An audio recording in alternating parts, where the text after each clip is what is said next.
And ಇವಾಗ ನೀವು ನಿಮ್ ಮಗನ ಜೊತೆ ಎಲ್ಲ ಸೋಷಿಯಲ್ ಮೀಡಿಯಾನಲ್ಲಿ ಹಾಕ್ತಾ ಇದೀರಲ್ಲ ಡಾನ್ಸ್, ಅವ್ನು ಮಾಡ್ತಾ ಇರೋದು, ಮತ್ತೆ ಅಪ್ಪು ಸಾಂಗ್ಸಿಗೆಲ್ಲಾನು ಅವನು ಡಾನ್ಸ್ ಮಾಡೋದು. ಇವತ್ತಿಗೂ ನೋಡಿ ನನ್ ಕಾಮಿಡಿ ರೀಲ್ಸ್ಗೆ 3 ಮಿಲಿಯನ್ 4 ಮಿಲಿಯನ್ ವ್ಯೂಸ್ ಸಿಗ್ತಾ ಇದೆ. ನಂಗೆ ಹಂಗೆ ಅನ್ಸ್ತಾ ಇರುತ್ತೆ, ಕಾಮಿಡಿಯನ್ ಆಗಿ ಉಳ್ಕೊಂಡಿದ್ದೀರಿ ಚೆನ್ನಾಗಿರ್ತಿತ್ತೇನೋ, ನಾನ್ ತಪ್ಪು ಮಾಡದ್ನಾ ಅಂತ.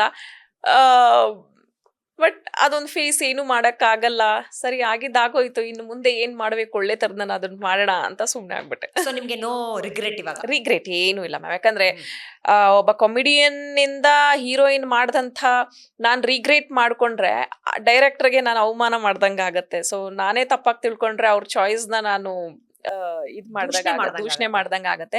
ಸೊ ಅವ್ರು ನಾನು ಹೀರೋಯಿನ್ ಆಗಿ ಮಾಡಿರ್ಲಿಲ್ಲ ಅಂದ್ರೆ ಬೇರೆ ಭಾಷೆಯಲ್ಲಿ ನಾನು ಅಷ್ಟು ಬ್ಯುಸಿ ಆಗಕ್ಕೆ ಸಾಧ್ಯನೇ ಆಗ್ತಿರ್ಲಿಲ್ಲ. ಸೊ ನಾನು ಅಲ್ಲಿ ತೆಲುಗಲ್ಲಿ ಹೀರೋಯಿನ್ ಆದ್ಮೇಲೆ ಮತ್ತೆ ಕಮ್ಬ್ಯಾಕ್ ನಾನು ಕನ್ನಡದಲ್ಲಿ ಹೀರೋಯಿನ್ ಆಗಿ ಅವಕಾಶಗಳು ಸಿಕ್ಕಿದ್ದು, ಏಕ್ದಮ್ ಕನ್ನಡದಲ್ಲಿ ನಾನು ಕೊಡ್ಲಿಲ್ಲ. ಬಟ್ ಕಾಮಿಡಿಯನ್ ಆಗಿ ಸುಮಾರು ಸಿನಿಮಾ ಮಾಡಿದೆ, ಬಟ್ ಹೀರೋಯಿನ್ ಆಗಿ ಮಾಡಿದ್ದು ತೆಲುಗಲ್ಲೇನೆ.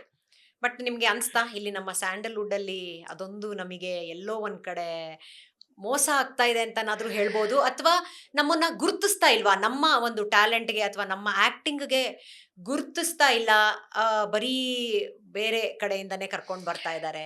ಸೊ ನಮ್ಗೆ ಹಂಗಾರೆ ಏನು ಇಲ್ಲಿ ಬೆಲೆ ಇಲ್ವಾ, ಅಥವಾ ನಮ್ಮ ಆಕ್ಟಿಂಗ್ಗೆ ಏನು ಒಂದು ಎಫರ್ಟ್ಸ್ಗೆ ಒಂದು ಇದು ಸಿಗ್ತಾ ಇಲ್ವಾ ನಮ್ಗೆ ರೆಕಗ್ನಿಷನ್ ಅಂತ? ಇಲ್ಲ ಇಲ್ಲ, ನನ್ಗೆ ಆತರ ಅನ್ನಿಸ್ಲಿಲ್ಲ. ಬಟ್ ನಂಗೆ ಅನ್ಸಿದ್ದು ಒಂದೇ, ಹಿತ್ತಲ್ ಮನೆ ಮದ್ದು ಮದ್ದಲ್ಲ. ಸೊ ಹಾಗಾಗಿ ನಾವು ನಮ್ಮನ್ನ ಪ್ರೂವ್ ಮಾಡ್ಕೊಬೇಕು. ಯಾರೇ ಆಗಿರ್ಲಿ ನಮ್ಮನ್ನ ನಾವು ಪ್ರೂವ್ ಮಾಡ್ಕೊಂಡ್ಮೇಲೆ ಅಲ್ವಾ ಮ್ಯಾಮ್ ಬೇರೆಯವರು ನಮ್ಮ ಮೇಲೆ ಕೋಟಿಗಟ್ಲೆ ಬಂಡವಾಳ ಹಾಕೋದಾಗ್ಲಿ, ಒಂದ್ ಕೋಟಿ ಇಲ್ಲ ಅಂದ್ರೆ 1 ಲಕ್ಷಗಳಷ್ಟೇ ನಮ್ಮ ಮೇಲೆ ಬಂಡವಾಳ ಹಾಕ್ಬೇಕು ಅಂದ್ರೆ ನಮ್ಮನ್ನ ನಾವು ಪ್ರೂವ್ ಮಾಡ್ಕೊಬೇಕಲ್ವಾ. ಸೊ ತಪ್ಪು ನನ್ನಲ್ಲಿರೋದು, ಅದನ್ನ ನಾನು ನಾನು ಕರೆಕ್ಷನ್ ಅಷ್ಟೇ ಮಾಡ್ಕೊಂಡಿದ್ದು.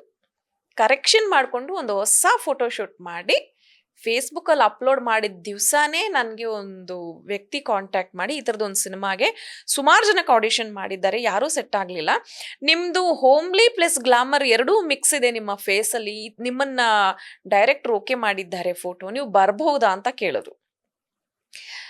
ನಾನು ಈ ಥರ ಮೆಸೇಜ್ ಎಲ್ಲ ಮಾಡ್ತಾರೆ, ಅದೆಷ್ಟು ಕರೆಕ್ಟು ಅದೆಷ್ಟು ಸುಳ್ಳು ಗೊತ್ತಿಲ್ವಲ್ಲ. ಸೊ ಸರಿ ಒಂದು ಪ್ರಯತ್ನ ನೋಡೋಣ, ಸರಿ ನೀವೇ ಟಿಕೆಟ್ ಹಾಕ್ಬೇಕು ನನಗೂ ನನ್ನ ಅಪ್ಪನಿಗೆ ಅಂತ ಹೇಳಿದೆ. ಬಸ್ ಟಿಕೆಟ್ ಹಾಕಿದ್ರು, ಹೋದೆ ಇಲ್ಲಿಂದ. ನಿಮ್ ತಂದೆಯವರು ಬಂದಿದ್ರು? ನಾವು ಎಲ್ಲೋದ್ರು ನನ್ನ ತಂದೆ ಶೂಟಿಂಗ್ ಬರ್ತಾ ಇದ್ರು. Very good. ಈಗ್ಲೂ ಬರ್ತಾರೆ, ಸಪೋರ್ಟ್ ಸಿಸ್ಟಮ್ ಹಾಗೆ ಪ್ರೊಟೆಕ್ಷನ್ ಕೂಡ. ಹೌದು. ಸೊ ಈಗ್ಲೂ ಬರ್ತಾರೆ ನನ್ಗೆ ಶೂಟಿಂಗ್ ಆಗ್ಲೇ, ಎಲ್ಲಿ ಶೂಟಿಂಗ್ ಅಂತಾನೆ ಅಲ್ಲ, ಇವಾಗಿನ ತರ ಎಲ್ಲ ಗೂಗಲ್ ಮ್ಯಾಪ್ಸ್ ಅವಾಗ ಇರ್ಲಿಲ್ವಲ್ಲ ನಮ್ಗೆ. ಆಗ ಒಂದು ಮಾರ್ಕ್ ಹೇಳೋರು, ಈ ಸರ್ಕಲ್ ಬನ್ನಿ, ಈ ಸರ್ಕಲ್ ಇಂದ ಸೆಕೆಂಡ್ ಲೆಫ್ಟ್ ತಗೊಳ್ಳಿ, ಥರ್ಡ್ ಬಿಲ್ಡಿಂಗ್ ನಿಮ್ಗೆ ಕಾಣಿಸುತ್ತೆ ಅಂತಲ್ಲ. ಸೊ ಹಂಗೆ ನಾವು ಮಾಡ್ಕೊಂಡು ಹೋಗ್ಬೇಕಾಗಿದ್ದಂತ ಟೈಮ್ ಅದು. ಹೌದು. ಸೊ ಹಾಗಾಗಿ ನಾನು ಅಲ್ಲಿ ಹೋದೆ, ಅದೇ ತರ ಮೇಕಪ್ ಮಾಡಿದ್ರು, ಅದೇ ತರ ಕಾಸ್ಟ್ಯೂಮ್ಸ್ ಹಾಕಿದ್ರು, ಶೂಟ್ ಮಾಡಿದ್ರು, ಅವ್ರಿಗೆ ಓಕೆ ಆಗೋಯ್ತು. ಓಕೆ ಆದ್ಮೇಲೆ ಅವ್ರು ಒಂಚೂರು ಚಿಕ್ಕ ಚಿಕ್ಕ ಕರೆಕ್ಷನ್ಸ್ ಹೇಳಿದ್ರು, ನಿಮ್ದೆಲ್ಲ ಓಕೆ, ತುಂಬಾ ಕ್ಲೋಸ್ ಅಪ್ ಶಾರ್ಟ್ಸ್ಗಳಿರುತ್ತೆ, ಬರೀ ಎಕ್ಸ್ಪ್ರೆಷನ್ಸ್ನೇ.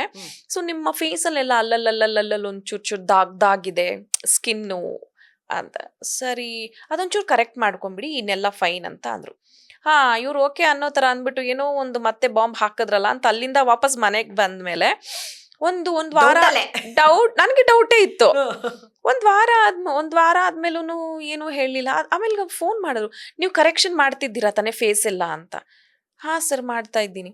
ಆಮೇಲೆ ಡೇಟೇ ಕೊಟ್ಟರು ಅವರು ಶೂಟಿಂಗ್ಗೆ, ಈ ತರ ಡೇಟ್ಸು ನೀವು ಬರಬೇಕು ಅಂತ. Very good. ಅದೊಂದು ಚಿಕ್ಕ ಚಿಕ್ಕ ಕರೆಕ್ಷನ್, ಅದು ಏನು ಎಲ್ಲೋ ಪಾರ್ಲರ್ ಅಲ್ಲಿ ಅಥವಾ ಸ್ಕಿನ್ ಸ್ಪೆಷಲಿಸ್ಟ್ ಹತ್ರ ಮಾಡಿದ್ದಲ್ಲ, ಮನೆಯಲ್ಲೇ ಇರುತ್ತೆ ಕೆಲವೊಂದು ಐಟಮ್ಸ್ಗಳು. ಸ್ಕ್ರಬ್ ಕಾಫಿ ಪೌಡರ್ ಸ್ಕ್ರಬ್ ಮಾಡ್ಕೊಳ್ಳೋದಾಗ್ಲಿ, ಅರಿಶಿನ ಪ್ಯಾಕ್ ಹಾಕೋದಾಗ್ಲಿ, ಬರೀ ಈ ತರದ್ ಮಾಡಿ ನಾನು ಸ್ಕಿನ್ ಸರಿ ಮಾಡ್ಕೊಂಡೆ, ಹೀರೋಯಿನ್ ಅದೇ ಅಷ್ಟೇ ಮ್ಯಾಮ್. ಬಟ್ ಅನ್ಸ್ತಾ ನಿಮ್ಗೆ ಫಿಲಂ ಇಂಡಸ್ಟ್ರಿನಲ್ಲಿ ಹಂಗಾರೆ ಇಷ್ಟೆಲ್ಲ ಕರೆಕ್ಷನ್ಸ್ ಅಗತ್ಯ ಇದೆ, ನನ್ ಬಾಡಿ ಟೋನ್ ಮಾಡ್ಕೊಳ್ಬೇಕು, ಇಲ್ಲ ಅಂತಂದ್ರೆ ನಮ್ಗೆ ಆ ರೆಕಗ್ನಿಷನ್ ಸಿಕ್ಕಲ್ಲ, ಇವಾಗ ಎಲ್ಲೋ ಕಮ್ಮಿ ಆಗೋಗ್ಬಿಡ್ತಾ ಇದೀವೇನೋ, ಈಗ ಒಂದು ಬ್ರ್ಯಾಂಡಿಂಗ್ ಹೊಟ್ಟೋಗ್ತಾ ಇದೆಯೇನೋ ನಮ್ದು ಅಂತ. 6-7 years ಬ್ಯಾಕ್ ಹೇಗಿತ್ತು ಅಂತಂದ್ರೆ, ಹೀರೋಯಿನ್ ಅಂತಂದ್ರೆ ಬಾಲಿವುಡ್ ಇಂದ ಕರ್ಕೊಂಡ್ ಬರೋರು ತೆಳ್ಳಗಿರ್ಬೇಕು, ಬೆಳ್ಳಗಿರ್ಬೇಕು, ಹೈಟ್ ಆಗಿರ್ಬೇಕು, ಕೆಲವೊಂದು ಸಿನಿಮಾ ಮುಂಗಾರು ಮಳೆ ದುನಿಯಾ ಡ್ರೆಸ್ಸಸ್ ಹಾಕ್ಬೇಕು ಅದೆಲ್ಲ ಇತ್ತು. ಮುಂಗಾರು ಮಳೆ ದುನಿಯಾ ಎಲ್ಲ ಬಂದ ತಕ್ಷಣ ಸಿನಾರಿಯೋನೇ ಚೇಂಜ್ ಆಗೋಯ್ತು. ಯಾರು ಹೆಂಗಿದ್ರು ಕೂಡ ಹೀರೋ ಆಗ್ಬೋದು, ಹೀರೋಯಿನ್ ಆಗ್ಬೋದು ಅಂತ. ಹೌದು. ಸೊ ಆಗ ಇಲ್ಲಿ ನ್ಯಾಚುರಾಲಿಟಿಗೆ ಸ್ವಲ್ಪ ಬಂತು. ಸೊ ಹಾಗಾಗಿ ಆಮೇಲೆ ನಮ್ಗೆ ಅವಕಾಶಗಳು ಸಿಕ್ತು. ನಾನ್ ಸಣ್ಣ ಆದ್ಮೇಲೆ ಮತ್ತೆ ಅಯ್ಯೋ ನೀವು ಸಣ್ಣ ಆಗ್ಬಿಟ್ರಿ, ನೀವು ಮೊದ್ಲೇ ಚೆನ್ನಾಗಿದ್ರಿ ಹಿಂಗಂದ್ರು. ನಂಗೆ ಅದು ಸಿಟ್ಟು ಬರ್ತಾ ಇತ್ತು. ಹೆಂಗಿದ್ರು ಇವ್ರು ಹೇಳ್ತಾರೆ ಸೊ ಬೆಟರ್ ಅವಕಾಶ ಬಂದ್ರೆ ಮಾಡೋಣ, ಇಲ್ಲಾಂದ್ರೆ ತೆಪ್ಪಗ್ ಮನೇಲಿ ಇರೋಣ ಅಂತ ಅದೊಂದೊಂದು ಯೋಚನೆ ಮಾಡ್ಬಿಟ್ಟಿದ್ದೆ. ನೀವ್ ಇವಾಗ ಹೇಳಿದ್ರಲ್ಲ ನಾನ್ ಸಣ್ಣ ಆದಾಗ ಅಂತ, ಸೊ ಅವಾಗ ಫಸ್ಟ್ 6 ಪ್ಯಾಕ್ ಗರ್ಲ್ ಆದ್ರಿ, ನಿಮ್ಮನ್ನ ನೀವು ಬಾಡಿ ಟೋನ್ ಮಾಡ್ಕೊಂಡ್ರಿ. ಹೌದು. ಅವಾಗ ನಿಮ್ಗೆ ಅನ್ಸ್ತಾ ಇಂಡಸ್ಟ್ರಿನಲ್ಲಿ ಆಗಿರ್ಬೋದು ಅಥವಾ ಬೇರೆಯವ್ರಾಗಿರ್ಬೋದು ಬರೀ ಬಾಡಿ ಬಗ್ಗೆ ಮಾತಾಡ್ತಾರೆ, ನನ್ನ ಟ್ಯಾಲೆಂಟು ಆಕ್ಟಿಂಗ್ ಬಗ್ಗೆ ಮಾತಾಡಲ್ಲ ಅಂತ ನಿಮ್ಗೆ ಯಾರ ಹತ್ರ ಮಾತಾಡಿ ನಿಮ್ಗೆ ಅನ್ಸಿದ್ದು ವಾಪಸ್ ನೀವು ಅವ್ರಿಗೆ ಉತ್ತರ ಕೊಟ್ಟಿದ್ದು? ನನ್ಗೆ ಆತರ ಆಗ್ಲಿಲ್ಲ. ಯಾಕಂದ್ರೆ ನನ್ಗೇನ್ ಅವಕಾಶ ಸಿಗ್ಲಿಲ್ಲ ಅಂತಾನೂ ಇಲ್ಲ. ನಂಗೆ ಬ್ಯಾಕ್ ಟು ಬ್ಯಾಕ್ ಕಾಮಿಡಿ ಸಿನಿಮಾಗಳು ಇರ್ತಿತ್ತು. ಇಲ್ಲ ಅಂದ್ರೆ ಆ ಟೈಮಲ್ಲಿ 30-40 ಸಿನಿಮಾ ಮಾಡ್ಬೇಕು ಅಂದ್ರೆ ಇಡೀ ಲೈಫ್ ಬೇಕಾಗಿರ್ತಿತ್ತು. ಸೊ ಒಂದಿನಾನು ನಾನು ಮಿಸ್ ಮಾಡ್ತಿರ್ಲಿಲ್ಲ. ಅಷ್ಟು ಸಿನಿಮಾ ಬಂತು ನನಗೆ ಕಾಮಿಡಿಯನ್ ಆಗಿ. ಆ ಪ್ಲಾಟ್ಫಾರ್ಮ್ ಅಲ್ಲಿ ಯಾರು ಇರ್ಲಿಲ್ಲ ಆಗ. ಆ ಟೈಮಲ್ಲಿ ಅದೇನೋ ಹೂವಿನ ಜೊತೆ ನಾರು ಸೇರ್ಕೊಳ್ತು ಅನ್ನೋ ತರ ನನ್ಗೆ ಅವಕಾಶಗಳು ಬ್ಯಾಕ್ ಟು ಬ್ಯಾಕ್ ಸಿಕ್ತು, ಮಾಡ್ಬಿಟ್ಟೆ. ನಂಗೆ ಆ ತರ ಅಂದ್ರೆ ಇದು ಚೇಂಜ್ ಆಯ್ತಲ್ಲ, ಸಿನಾರಿಯೋ ಚೇಂಜ್ ಆದ್ಮೇಲೆ ನೀನ್ ಮೊದ್ಲೇ ಚೆನ್ನಾಗಿದೆ ಚಬ್ಬಿಯಾಗಿ, ಈಗ ತುಂಬಾ ಸಪೂರ ಆಗ್ಬಿಟ್ಟಿದ್ಯಾ, ಯಾಕೆ ನಿಂಗೆ ಊಟ ಹಾಕಲ್ವಾ ಮನೆಯಲ್ಲಿ, ಆತರ ಇರೋರ್ಗೆ ಅಂದ್ರೆ ನಾವು ಸಣ್ಣ ಇರೋರ್ಗೆ ಸುಮಾರು ಜನ ಕೇಳೋದು ನಿಮ್ಗೇನ್ ಊಟ ಹಾಕಲ್ವಾ ಅಂತಾನೆ. ಬಟ್ ನಾವ್ ಸಣ್ಣ ಇರೋರು ನಾನು ಹೇಳ್ತೀನಿ ಚೆನ್ನಾಗಿ ತಿಂತೀವಿ ನಾವು. ಹೌದು, ಯಾರು ನಾವ್ 2-2ವರೆಗೂ ತಿಂತಾ ಇರ್ತೀವಿ. ಬಟ್ ಗಾಡ್ ಗ್ರೇಸ್ ಅದೊಂಥರ ಆಶೀರ್ವಾದ ಇರ್ಬೇಕು. ನಾವು ಪುಟೋನ್ ಆಗಲ್ಲ ಅಷ್ಟೇ ವೆಯ್ಟ್ ಅಲ್ವಾ. ಅಷ್ಟು ಸಣ್ಣ ಇಂದ ನಾನ್ ಈಗ ಒಂದ್ ಸ್ವಲ್ಪ ಪ್ಲಂಪ್ ಆಗಿದೆ. ಈಗ ಹೇಳ್ತಾರೆ ಪೋಸ್ಟ್ ಡೆಲಿವರಿ ನೀನ್ ಆಗ್ಲಗಿನ ಈಗ ಇನ್ನೂ ಚೆನ್ನಾಗಿದೆ. ಈಗ ನೀವ್ ಜಿಮ್ ಮಾಡ್ತಾ ಇದೀರಾ ಇಲ್ವಾ? ಏನು ಮಾಡ್ತಿಲ್ಲ, ಆರಾಮಾಗಿ ಮಗನ್ ಜೊತೆ ಓಡಾಡ್ಕೊಂಡು ಅವ್ನ್ಗೆ ಏನೇನ್ ಬೇಕು ತಿನ್ಕೊಂಡು ಮನೇಲಿ ಅಡಿಗೆ ಮಾಡ್ಕೊಂಡು ಅಷ್ಟೇ ಕೆಲಸ ಮಾಡ್ತಾ ಇದ್ದೀನಿ. ಸೊ ಇವಾಗ ಜಿಮ್ ಅಥವಾ ಬಿರಿಯಾನಿ ಅಂತ ಬಂದ್ರೆ ಯಾವ್ದನ್ನ ಆರಿಸ್ತೀರಾ? ನಾನು ಎರಡೂ ಆಯ್ಕೆ ಮಾಡ್ತೀನಿ. ಚೆನ್ನಾಗಿ ಬಿರಿಯಾನಿ ತಿಂದ್ಬಿಟ್ಟು ಆಮೇಲೆ ಜಿಮ್ಗೆ ಹೋಗ್ಬಿಡ್ತೀನಿ. ಮ್ಯಾಮ್ ಹಂಗ್ ಮಾಡ್ಬಾರ್ದು ಅಂತ ಹೇಳ್ತಾರೆ ತಾನೆ. ಇಲ್ಲ ವರ್ಕೌಟ್ ಎಲ್ಲ ಮಾಡ್ಬಾರ್ದು, ತಿಂದಾದ್ಮೇಲಿಂದ ಗ್ಯಾಪ್ ಕೊಡ್ಬೇಕು. ಅಲ್ಲ, ತಿಂದ ತಕ್ಷಣ ಹೋಗ್ಬಿಡ್ತೀನಿ, ರಾತ್ರಿ ತಿಂದ್ ಬೆಳಗ್ಗೆ ಹೋಗ್ತೀನಿ ನಾನು. ಊಟ ಮಾಡ್ಕೊಂಡು ಜಿಮ್ಗೆ ಯಾರು ಹೋಗ್ತಾರೆ?